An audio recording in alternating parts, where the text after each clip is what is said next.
Di dunia yang penuh dengan batasan dan perbedaan, cinta seringkali datang di tempat yang tak terduga. Rina, seorang wanita sederhana asal Indonesia, dan Ahmed, pewaris keluarga kaya di Arab Saudi, terjerat dalam perasaan yang melampaui status dan tradisi. Di balik pertemuan yang tampak biasa, mereka harus berjuang menghadapi dunia yang menentang cinta mereka. Mampukah mereka mempertahankan hati yang telah terikat, ataukah dunia akan memisahkan mereka? Di sebuah kota kecil di Arab Saudi, hidup seorang tenaga kerja wanita, TKW, asal Indonesia bernama Rina. Berusia 25 tahun, Rina berasal dari desa sederhana di Jawa Tengah.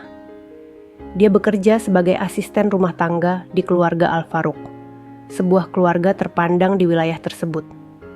Rina adalah sosok yang lembut, pekerja keras, dan sangat menghormati budaya tempat dia bekerja. Dalam keluarganya, Rina dipercaya mengurus rumah tangga, memasak, dan menjaga kebersihan rumah besar tersebut. Majikannya, pasangan suami istri dengan 3 anak, memperlakukan Rina dengan baik, meskipun peraturan di rumah tetap ketat. Suatu hari, saat membersihkan halaman belakang rumah, Rina bertemu dengan Ahmed, putra sulung keluarga Al-Faruq, yang baru pulang dari studi di luar negeri. Ahmed, seorang pemuda berusia 27 tahun, memiliki kepribadian yang ramah dan rasa ingin tahu yang besar. Perjumpaan pertama mereka sederhana, hanya sekadar sapaan singkat. Namun, pertemuan demi pertemuan berikutnya mengubah segalanya. Ahmed sering menghabiskan waktu di taman belakang, tempat Rina bekerja. Ia mulai mengajak Rina berbicara, menanyakan tentang Indonesia, budaya, dan kehidupannya. Awalnya, Rina merasa canggung, mengingat perbedaan status sosial dan budaya yang besar. Namun, Ahmed memperlakukan Rina dengan sangat hormat dan tulus. Hari demi hari, percakapan mereka semakin mendalam. Mereka berbagi cerita, tawa, dan bahkan pandangan hidup. Rina mulai melihat sisi manusiawi Ahmed yang jauh dari kesan sombong sebagai anak orang kaya. Sebaliknya, Ahmed terpikat oleh kesederhanaan, ketulusan, dan kecerdasan Rina. Namun, hubungan mereka tidak semudah itu. Di tengah budaya konservatif dan perbedaan status sosial, cinta mereka harus dijalani dengan penuh kehati-hatian. Suatu ketika, hubungan mereka diketahui oleh ibu Ahmed. Ia marah besar dan menganggap hubungan itu sebagai sesuatu yang tidak pantas. Rina hampir saja dipulangkan ke Indonesia. Tetapi Ahmed tidak tinggal diam. Ia berbicara kepada keluarganya, menjelaskan bahwa cintanya kepada Rina adalah tulus dan bukan sekadar hubungan sesaat. Ia bahkan mengatakan bahwa Rina telah mengajarkannya banyak hal tentang hidup, termasuk rasa syukur dan kerja keras. Setelah perjuangan panjang dan perdebatan dalam keluarga, Ahmed akhirnya mendapat izin untuk menikahi Rina, meskipun dengan syarat-syarat tertentu. Pernikahan mereka diadakan secara sederhana, tetapi penuh haru dan kebahagiaan. Setelah pernikahan sederhana yang penuh haru, Rina dan Ahmed memulai kehidupan baru mereka sebagai pasangan suami istri. Namun, kehidupan mereka tidak sepenuhnya mudah. Tantangan dari lingkungan sekitar dan penyesuaian dalam kehidupan sehari-hari menjadi ujian bagi cinta mereka. Keluarga Ahmed, meskipun akhirnya memberikan restu, masih memandang hubungan mereka dengan skeptis. Terutama ibu Ahmed, yang sulit menerima kenyataan bahwa putra sulungnya menikah dengan seorang TKW dari latar belakang sederhana. Hal ini membuat Rina merasa canggung, terutama ketika harus menghadiri acara keluarga besar. Namun, Ahmed selalu berada di sisi Rina, memberinya kekuatan dan keyakinan. Ahmed bahkan mulai mengajak Rina untuk menghadiri kursus bahasa Arab dan tata krama, agar Rina merasa lebih percaya diri di lingkungan barunya. Rina yang rajin belajar dan memiliki semangat tinggi dengan cepat mampu beradaptasi, dan perlahan ia mulai mendapatkan rasa hormat dari beberapa anggota keluarga Ahmed. Di sisi lain, cinta Rina kepada Ahmed juga terlihat dari caranya mendukung ambisi suaminya. Ahmed yang bercita-cita mendirikan usaha sosial di bidang pendidikan mendapatkan ide-ide segar dari Rina yang mengusulkan program beasiswa bagi anak-anak kurang mampu di Indonesia dan Arab Saudi. Ide ini menarik perhatian teman-teman Ahmed dan keluarga besar Al-Faruq yang mulai melihat betapa positifnya pengaruh Rina dalam kehidupan Ahmed. Namun, masalah lain muncul dari luar keluarga. Lingkungan sekitar mulai membicarakan hubungan mereka, terutama ketika Rina yang berasal dari Indonesia dianggap tidak pantas bersanding dengan Ahmed. Komentar-komentar tajam itu sempat melukai perasaan Rina. Meski begitu, Ahmed selalu meyakinkannya bahwa cinta mereka lebih kuat dari opini orang lain. Suatu hari, Rina memutuskan untuk berbuat sesuatu yang dapat membungkam komentar negatif tersebut. Dengan bantuan Ahmed, ia mulai mengadakan kelas memasak kecil-kecilan di lingkungan mereka, memperkenalkan masakan khas Indonesia kepada para wanita di sekitar. Ternyata, kelas ini menjadi sangat populer, dan para tetangga mulai melihat sisi lain dari Rina. Kisah cinta mereka yang sebelumnya menjadi bahan gosip berubah menjadi inspirasi. Rina dan Ahmed menjadi pasangan yang dihormati, bukan hanya karena cinta mereka yang kuat, tetapi juga karena kontribusi mereka bagi masyarakat. Tahun-tahun berlalu dan mereka dikaruniai 2 anak. Ahmed dan Rina bertekad untuk membesarkan anak-anak mereka dengan menghormati 2 budaya yang berbeda, mengajarkan nilai-nilai universal seperti cinta, kerja keras, dan rasa syukur. Setelah bertahun-tahun menjalani kehidupan bersama, Rina dan Ahmed semakin matang dalam menghadapi berbagai tantangan hidup. Mereka telah berhasil menciptakan keluarga yang harmonis, meski diwarnai perbedaan budaya. Namun, perjalanan hidup mereka tidak pernah berhenti memberikan pelajaran baru. Anak-anak mereka, Yasmin dan Malik, tumbuh menjadi anak-anak yang cerdas dan penuh rasa ingin tahu. Yasmin, anak sulung, sangat mencintai seni dan budaya Indonesia. Ia sering meminta ibunya mengajarkan tari tradisional dan memasak makanan khas Indonesia. Di sisi lain, Malik yang lebih muda menunjukkan minat besar pada dunia teknologi, mewarisi ketertarikan ayahnya pada inovasi. Ahmed yang sejak awal bercita-cita membangun usaha sosial, semakin serius mengembangkan ide-idenya. Bersama Rina, ia mendirikan sebuah organisasi bernama Nurania Foundation. Yayasan ini bergerak dalam pendidikan lintas budaya dan pemberdayaan ekonomi. Salah satu program unggulan mereka adalah pertukaran pelajar antara Indonesia dan Arab Saudi, yang bertujuan untuk mempererat hubungan antar budaya. Rina, yang awalnya merasa minder karena latar belakangnya, kini menjadi motor penggerak yayasan tersebut. Ia sering menjadi pembicara di berbagai acara, berbagi cerita tentang perjalanannya dari seorang TKW hingga menjadi istri dari Ahmed, seorang pemimpin organisasi yang dihormati. Kisah mereka menjadi inspirasi bagi banyak orang, terutama bagi para perempuan yang sering merasa terbatasi oleh latar belakang mereka. Namun, kehidupan tak selamanya mulus. Suatu hari, Ahmed mendapat tawaran untuk menjadi konsultan pendidikan di pemerintah Arab Saudi. Sebuah posisi bergengsi yang akan memakan banyak waktu dan perhatian. Tawaran ini membuat Rina merasa khawatir. Ia takut waktu Ahmed untuk keluarga semakin berkurang, mengingat saat ini mereka sedang sibuk dengan yayasan dan mendampingi anak-anak yang sedang tumbuh besar. Di sisi lain, ibu Ahmed yang kini mulai menerima Rina, tiba-tiba mengutarakan keinginannya untuk menikahkan Yasmin dengan sepupu jauhnya. Tradisi pernikahan antar keluarga masih kental dalam keluarga besar Al-Faruq, tetapi Rina merasa anak-anak mereka berhak memilih jalan hidup sendiri. Diskusi panjang terjadi antara Ahmed dan Rina. Meskipun Ahmed setuju dengan pandangan Rina, tekanan dari keluarganya cukup besar untuk diabaikan. Rina dan Ahmed akhirnya memutuskan untuk berbicara secara terbuka dengan Yasmin. Mereka menjelaskan situasi tersebut dengan jujur, memberikan pilihan kepada Yasmin tanpa paksaan. Yasmin, yang saat itu berusia 18 tahun, dengan tegas menyatakan keinginannya untuk mengejar pendidikan di Indonesia sebelum memikirkan soal pernikahan. Keputusan ini menjadi titik balik dalam hubungan keluarga besar mereka. Ahmed dan Rina berdiri di belakang Yasmin, meski sempat mendapat kritik dari beberapa anggota keluarga. Sementara itu, Ahmed memutuskan untuk menerima tawaran menjadi konsultan, tetapi dengan syarat fleksibilitas waktu, agar ia tetap bisa aktif di yayasan dan bersama keluarga. Keputusan ini membuktikan bahwa Ahmed tetap memprioritaskan keluarganya di tengah ambisi kariernya.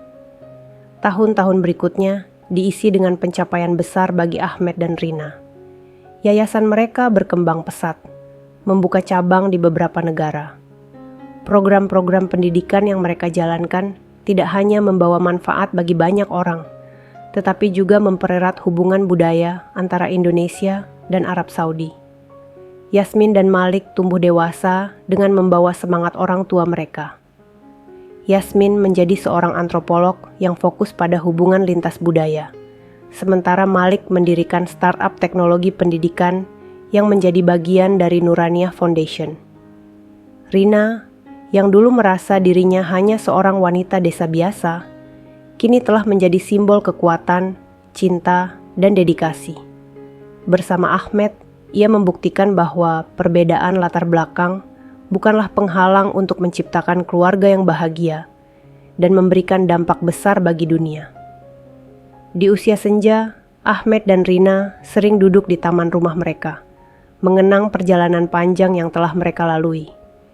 Dengan senyum di wajah, Ahmed berkata kepada Rina, "Cinta kita adalah anugerah terbesar dalam hidupku, dan kamu adalah inspirasiku sejak hari pertama kita bertemu."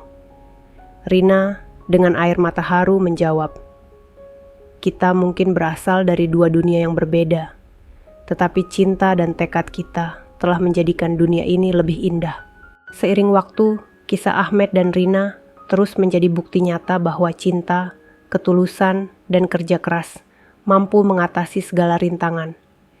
Kehidupan mereka penuh warna dengan beragam pengalaman yang membawa pelajaran berharga, tidak hanya bagi keluarga mereka, tetapi juga bagi masyarakat di sekitarnya. Setelah memutuskan untuk mengejar pendidikan di Indonesia, Yasmin menemukan dunianya sendiri. Ia diterima di salah satu universitas ternama di Yogyakarta, mengambil jurusan antropologi budaya. Kehidupan di Indonesia memberinya pengalaman yang luar biasa. Ia belajar memahami lebih dalam akar budaya ibunya, sekaligus menjalin persahabatan erat dengan teman-teman dari berbagai daerah. Salah satu pengalaman yang paling berkesan bagi Yasmin adalah proyeknya untuk mendokumentasikan kehidupan perempuan pekerja migran di luar negeri. Ia mengunjungi desa-desa di Jawa Tengah, mendengar kisah perjuangan para wanita seperti ibunya, dan menyusun buku yang menceritakan kisah mereka. Buku tersebut mendapatkan pengakuan luas dan menjadi salah satu referensi utama di bidang studi sosial lintas budaya.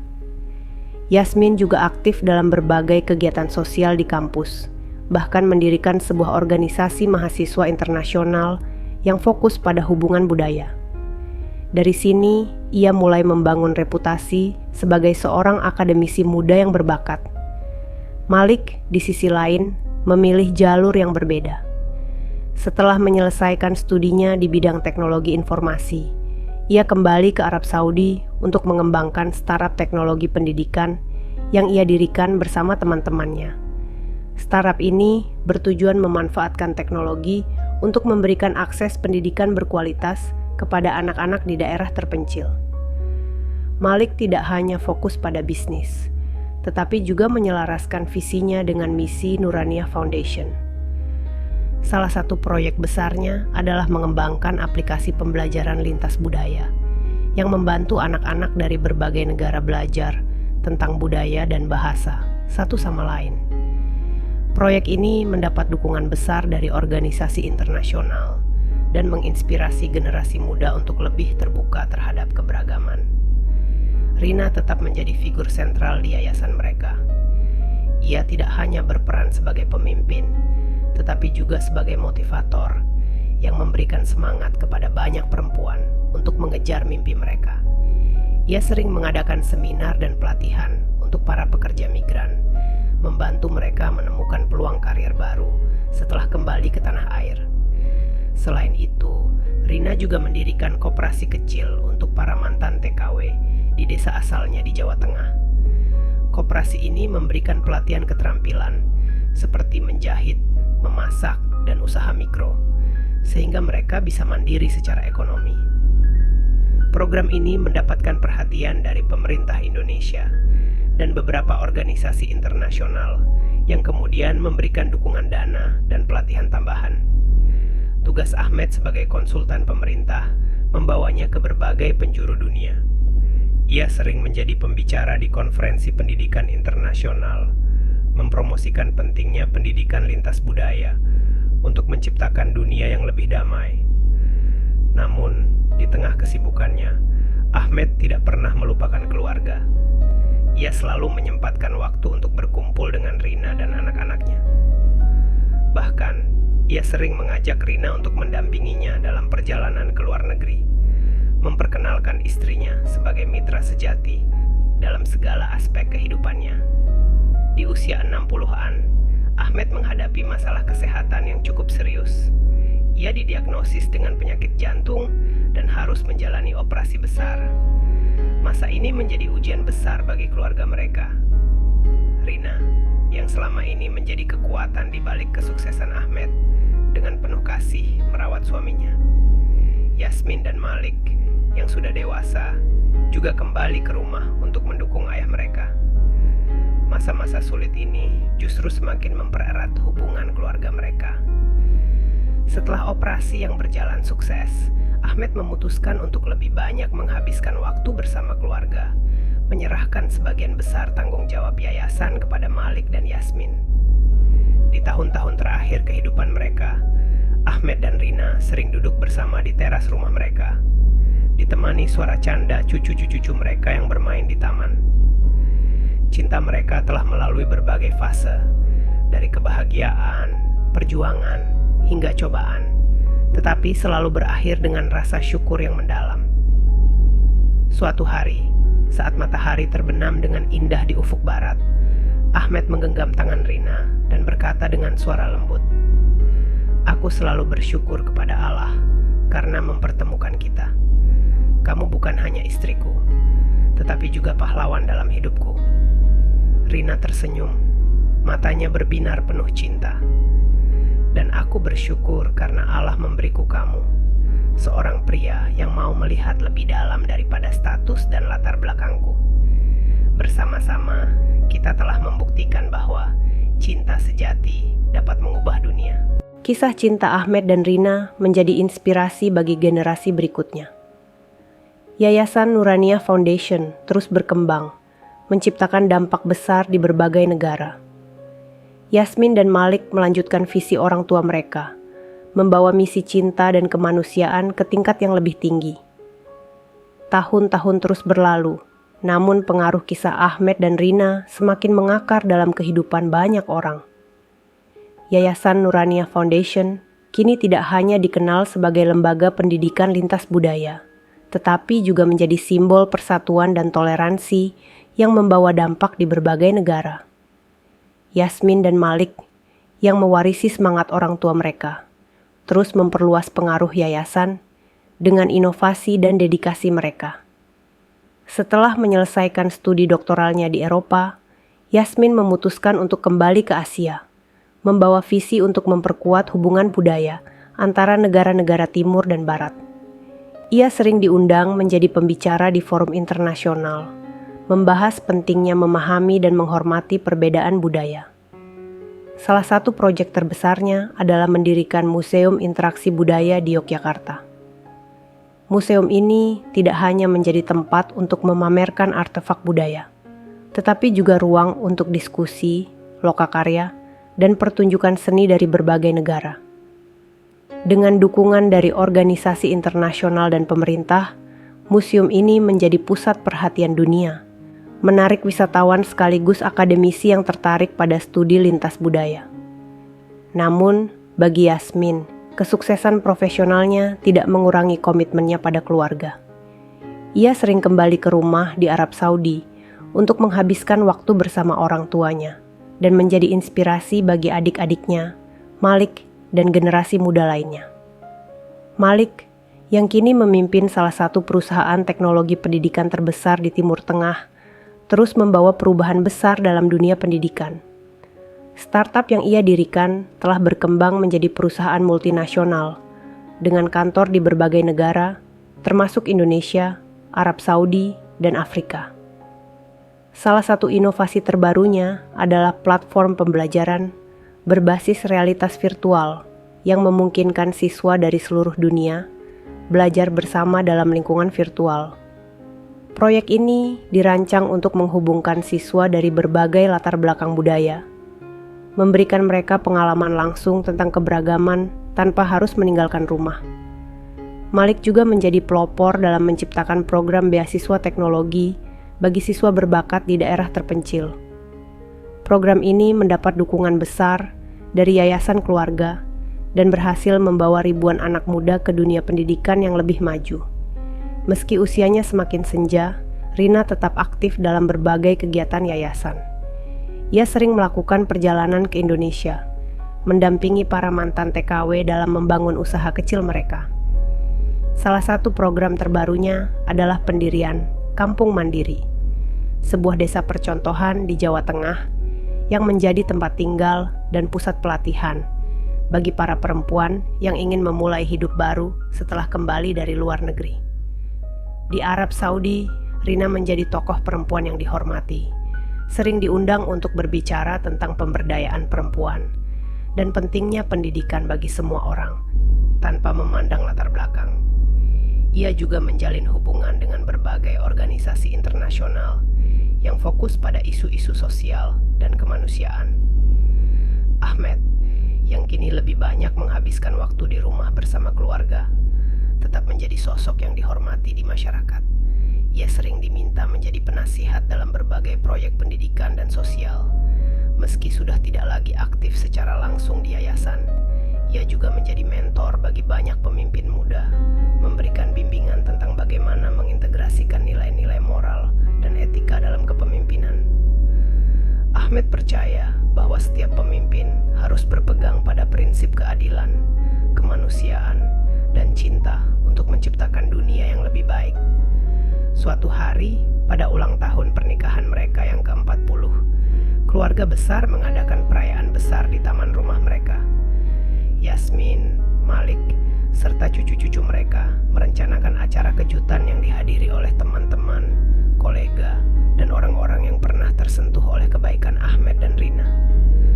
Acara itu dipenuhi dengan cerita, lagu, dan tawa. Banyak tamu yang berbagi kisah tentang bagaimana hidup mereka berubah karena Ahmed dan Rina.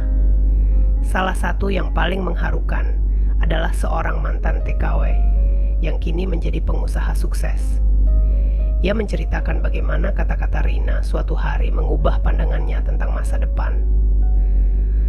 Bu Rina pernah bilang ke saya, "Jangan pernah menyerah pada mimpi, karena Allah tidak pernah menutup jalan bagi orang yang mau berusaha." Kalimat itu adalah alasan mengapa saya berdiri di sini hari ini, ujarnya dengan mata berkaca-kaca. Ahmed dan Rina akhirnya meninggalkan dunia ini dalam usia lanjut, dengan hati yang tenang dan penuh rasa syukur. Namun, warisan mereka tetap hidup.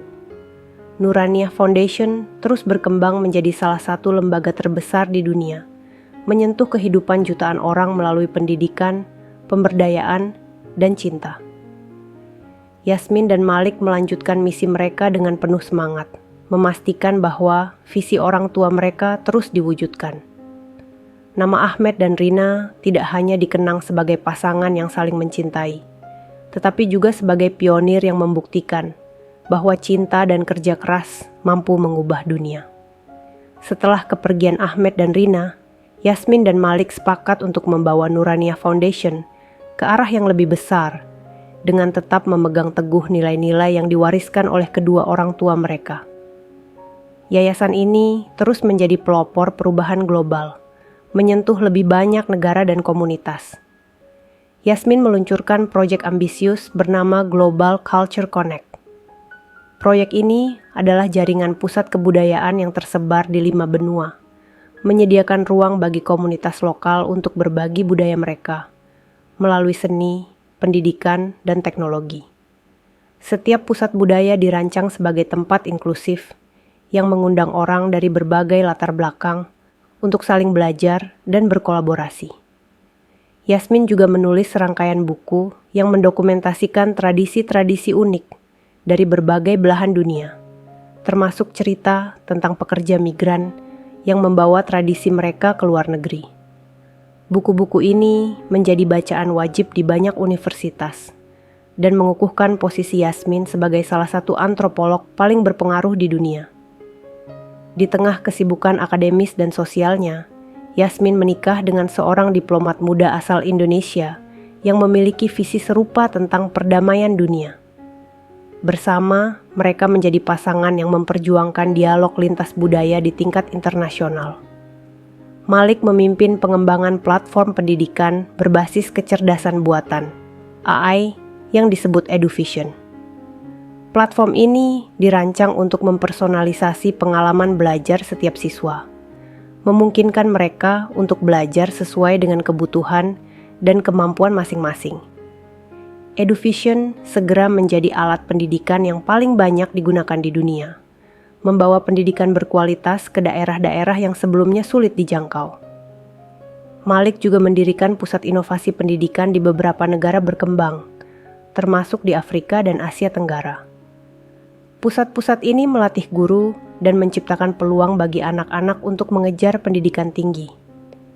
Dalam semua usahanya, Malik selalu memastikan bahwa setiap langkah yang diambil tetap sejalan dengan prinsip-prinsip cinta, inklusi, dan pemberdayaan yang diajarkan oleh orang tuanya. Malik menikah dengan seorang insinyur perangkat lunak asal Mesir yang menjadi mitranya dalam mengembangkan inovasi teknologi. Bersama, mereka mengelola yayasan keluarga sambil merawat 3 anak yang juga mulai menunjukkan minat besar terhadap pendidikan dan teknologi. Generasi ketiga, keluarga Ahmed dan Rina, tumbuh dalam semangat cinta, dedikasi, dan kerja keras. Cucu-cucu mereka yang tersebar di berbagai belahan dunia membawa misi keluarga ke bidang-bidang baru, seperti seni, lingkungan, kesehatan, dan teknologi. Salah satu cucu Yasmin, seorang seniman muda berbakat, menciptakan film dokumenter tentang kehidupan Ahmed dan Rina, menampilkan kisah cinta dan perjuangan mereka kepada dunia. Film tersebut memenangkan penghargaan internasional dan menjadi inspirasi bagi jutaan orang. Di sisi lain, Putri Malik yang tertarik pada ekologi meluncurkan proyek lingkungan global yang bertujuan untuk mengedukasi anak-anak tentang pentingnya menjaga planet ini. Ia menanamkan nilai-nilai keberlanjutan ke dalam pendidikan, menjadikan lingkungan sebagai bagian integral dari misi Yayasan Keluarga. Pada peringatan 100 tahun berdirinya Nurania Foundation, seluruh keluarga besar Ahmed dan Rina berkumpul di Yogyakarta, tempat yayasan itu pertama kali didirikan. Acara ini dihadiri oleh ribuan orang dari berbagai negara, termasuk para pemimpin dunia, pendidik, dan individu yang telah terinspirasi oleh yayasan tersebut. Yasmin dan Malik, yang kini mendekati usia senja, memberikan pidato yang menggetarkan hati. Warisan terbesar orang tua kami adalah cinta yang mereka tanam di hati kami dan semangat untuk selalu membantu sesama, kata Yasmin, dengan air mata haru. Malik menambahkan, kami berdiri di sini bukan hanya sebagai keluarga, tetapi sebagai bagian dari komunitas global yang percaya bahwa cinta, kerja keras, dan pendidikan dapat mengubah dunia. Setelah 100 tahun, kisah Ahmed dan Rina tetap hidup, tidak hanya melalui keluarga mereka, tetapi juga melalui jutaan orang yang telah disentuh oleh pekerjaan yayasan mereka. Nama mereka menjadi simbol perjuangan, cinta, dan kemanusiaan yang melampaui batas waktu dan tempat. Dengan semangat yang diwariskan dari generasi ke generasi, keluarga Ahmed dan Rina terus menjadi mercusuar harapan di dunia, yang selalu membutuhkan cahaya cinta dan keberanian.